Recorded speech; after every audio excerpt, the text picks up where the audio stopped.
One of the greatest aspects of historical European martial arts is that all the knowledge of our ancestors was left to us in a form of amazing books and manuals. And with some basics and good imagination you can truly learn everything by yourself. But as one other master says, without proper practice, whole art and study is useless. So let's gear up and explore the last of the 4 positions in rapier, the one and only Kvarta.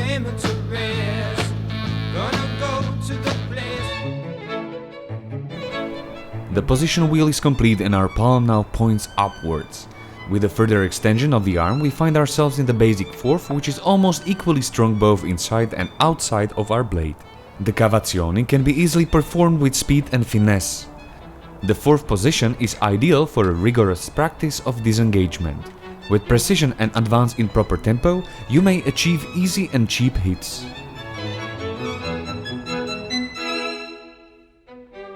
Though Fabrice primarily advises to have the arm extended most of the time, he also shows and discusses the so-called angled guards with a direct line between the elbow and the sword point, like the one you can now see in the video. If you decide to take and use these stances, you should know a few important rules. First, angles are great for offense but not so good at defense. Second, opponent with extended arm will reach you sooner, but you have a great starting point for shooting the rapier forward. Furthermore, if you hold your elbow firmly aligned with a sword, it's very easy to defend and block incoming blows just by turning the elbow towards them or turning to secunda. Angled guards serve as invitations which you can fully control. If something goes wrong, you can just step away on either side. With an angled 4th, it's good to stand in a wider stance to be able to quickly shift weight as needed.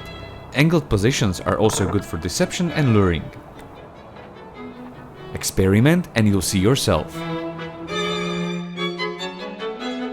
The very essence of all techniques is to hit while being safe. One of the techniques which does the job in an excellent manner and appears in every school is a simple thrust with opposition, translated to Fabrician, a 4th against a 3rd. It is one of the things you should practice at every training. You can add giratas or different starting conditions, play with tempo, etc. Just remember, to inside, use the 4th. From the outside, use the 2nd. Now, a similar transition as in the 3rd position with a different outcome. Instead of going to the outside of the opponent's blade, we will mutate to the inside. Lean your body well from the opponent's blade and add a girata if needed, or if it just suits you more. You can also do it as an offensive action, not waiting for the opponent's action. Just be careful not to help his blade get into your opening.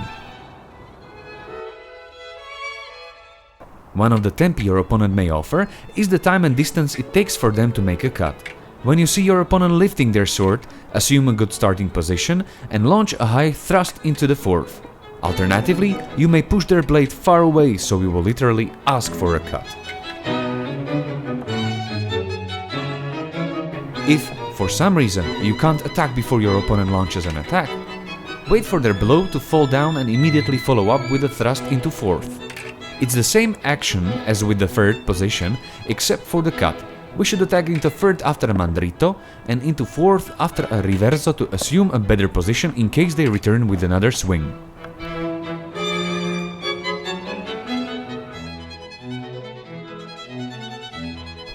You don't have to always do a cavazione or a cut to the other side when your opponent pushes you. Similarly, as in longsword, you can just yield to the pressure and thrust from the outside. If they push your 2nd from the outside, just turn into 4th. The important difference in rapier is you should make a turn to the other side. If you follow your weapon, there is a greater risk of running onto others' point.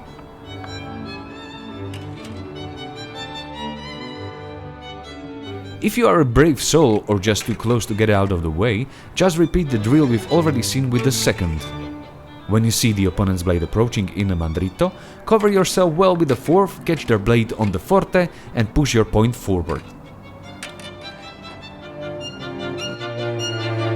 Another great example of using the offhand in single rapier is clearing the way for your attack. Hold it close to your body, and whether your opponent stays still or moves into an attack, just push their blade a little on the side or block the potential counter. There are many ways how to do that. One of these is what you can see after a cavazione to the inside. Ladies and gentlemen, we've managed to cover all 4 positions in rapier with some of their devices. Don't worry, the series is not over yet. There are 2 important topics we need to cover in a few more videos. Firstly, all of Fabrice's techniques with the single rapier, and secondly, his instructions on how to proceed with resolution and without stopping. See you soon and thanks for watching!